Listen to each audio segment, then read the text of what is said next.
In order to implement a validating form in CodeIgniter, I'll need three things. First, a controller function that contains the form logic, like processing submitted data.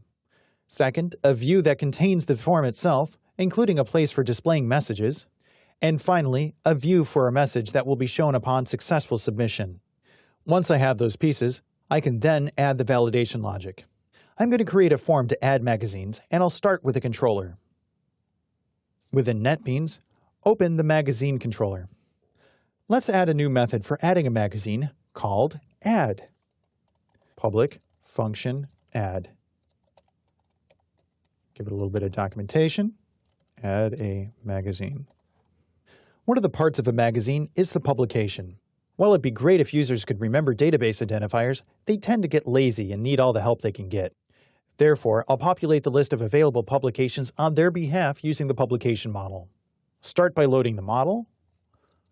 Populate publications. This load model. I'll give it the publication as the argument. Then I'm going to use the get method, which returns an array of populated models. Publications equals this publication get.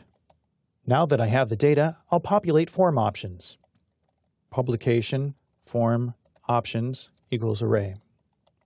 For each of the publications as ID publication, assign the option by ID to the publication name. So publication form options ID equals publication underscore name. When complete, load a view using this load view with the name of magazine underscore form. We'll create the view in a moment. I'm going to pass it an array containing one key, publication form options, assigned to the publication form options. Remember to add the semicolon, then save. I'll add the validation logic later. Next, I'll create the view for the form, so I'll navigate to the Views folder and create a new file called magazine underscore form. Clear out the content, then let's create a form in good old-fashioned HTML. Form method equals post. I'll start with a div and then a label for publication ID with a more human-readable publication name. Start a select tag with the name of publication ID. Select name equals publication ID. Now for a little PHP.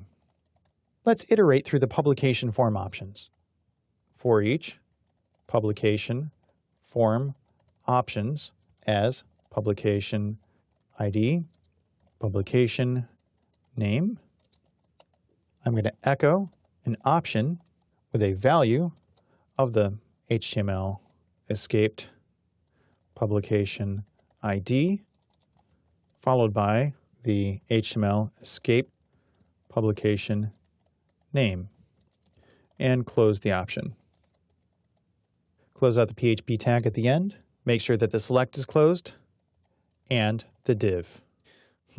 That seems like a lot of work for a lowly select list. I wonder if there's a faster way. Anyway, let's continue with the input text for the issue number. Div, then label for equals issue underscore number. For the human readable name, issue number. So for the input, type equals text. The name is issue number. And the value, right now, we don't need any default value, so we'll just leave it blank. And close out the div. The last bit of data that I'll need is the date that the issue was published. So div, then label for issue, date, publication, and then date published as the human readable label. And then again, this will be input type equals text. The name is issue, date, publication, and the value is empty. Close out the div. Finally, I'll add a submit button. Div, input type equals submit. The value is just going to say save. Close out the div and the form. Save the magazine form. One more piece is needed, the success message. Create a new view named magazine form success.php.